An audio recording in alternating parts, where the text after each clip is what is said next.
right, so while there's lots of other good information through here about selecting a prosthesis, if it's right for you or not right for you, or other assistive devices, there's some sections in here about pain and pain management. What I wanted to skip to right now is mental and emotional health, because I feel like that is such an important thing to keep in mind and to get help if you need it, to make sure that you get through the recovery process as easily as possible. So, it is natural after an amputation to experience a wide range of emotions. Some common emotional reactions may include shock, feelings of loss and grief, and changes in your body image. Shock is a natural emotional reaction. No matter how prepared you may have been for the surgery, or even if it was desired, adjusting to the realization that the limb is gone and that everyday life has been altered can take some time and be a continuous process. Feelings of loss are also common. It is certainly acceptable to grieve over the loss of your limb and for how it affects your life. A change in body image is another emotion you may feel. First, you may struggle with accepting it within yourself, and later you may wonder how others see you. A part of you has been irreversibly lost, so you should give yourself time and permission to mourn that loss. Remember that grieving is a normal and expected part of recovery. There is no right or wrong way to grieve, as it is an individual process. It is normal for you to feel uncertain about the future. Some things you might be asking are, how is this going to affect my ability to do the things I used to do? Will my friends and family be able to support me through this? What are people going to think of me? When will I walk again? How will my health be affected? How will I be able to go back to work? Will I be able to manage in my home environment? How do I move forward after this? What will my future hold? So there are many, first thing I want you to know is that you are not alone, okay? There are so many members of the limb loss and limb difference community. Believe it or not, our last study showed that there are over 4 million people in the United States living with limb loss and limb difference. So I want you to know you are not alone, and there are so many great ways to connect with others and or find the resources you need. One thing you might look for are support groups. Support groups can be a great tool to have. You can go to the Amputee Coalition's website or call the National Limb Loss Resource Center, and they have a listing of support groups that are across the country. If there's not one local for you, there are also virtual support groups that you can attend. You can also look for online support, like through Facebook groups, or the Amputee Coalition has a new program called AC Connect. Online support can be extremely helpful for your emotional recovery. Online support groups allow you to share information, gain insight, and hear advice from others who are going through similar experiences. The information you receive should not be considered medical advice. Always seek the counsel of a trained medical or healthcare professional for anything related to your medical, rehabilitation, and or psychological needs. So I always have this caveat with social media.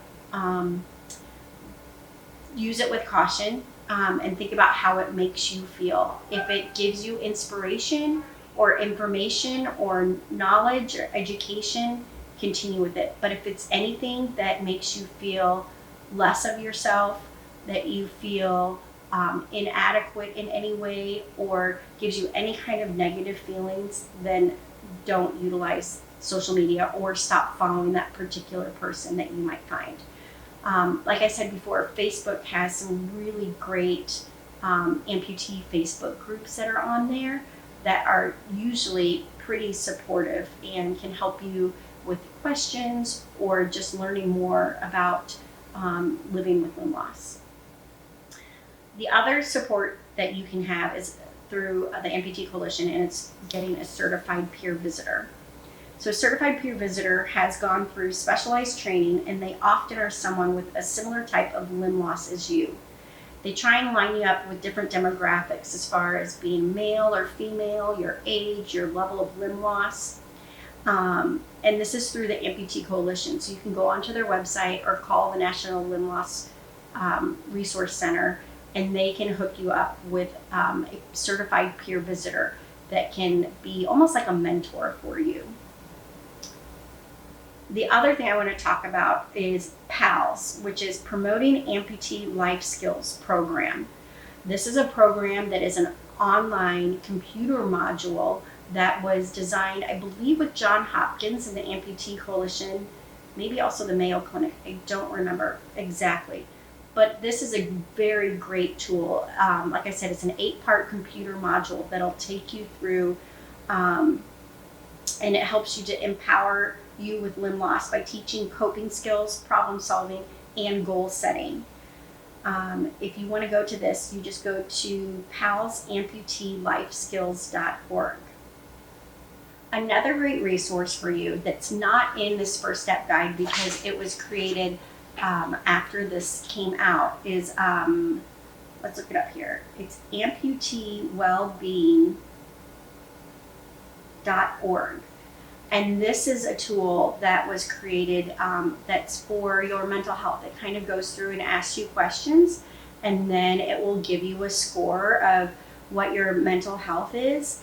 And if it feels like you might need to get some resources as far as counseling or any other professional services, it also has resources for you to help you find a professional in your area. So that's the end of today's story time with the first step guide. As you can see, there are many helpful information and tools in here that I highly recommend you taking a deeper dive into. I just went through and just kind of did quick touch points on there. Obviously today we did not get to assistive devices or prosthetics and or some other key situations that might help you through your journey. That's going to be in a later episode because I didn't want to make this too long for you. But please, I highly recommend, if you haven't gotten this yet, go to the Amputee Coalition's website and or call the Limb Loss Resource Center and get your copy.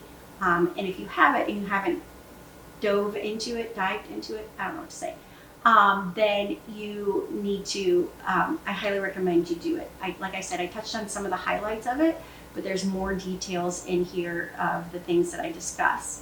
And if you are a person living with limb loss or limb difference, and you have any other tips you would like to add for a new time member of our community, please, I love suggestions. I love tips and tricks and any resources you might have out there that you have utilized and that has helped you in your journey. Please go ahead and put those in the comments. Again, everybody's journey is different, and know that your journey is different from another person who is very similar to yours. Everybody has different circumstances, and so be careful when comparing yourself with somebody else. Don't ever get discouraged that you are not progressing, because every little step makes a big difference. Thanks for coming with me on this story time. I'll see you next time on the next episode of The Dish with Denise.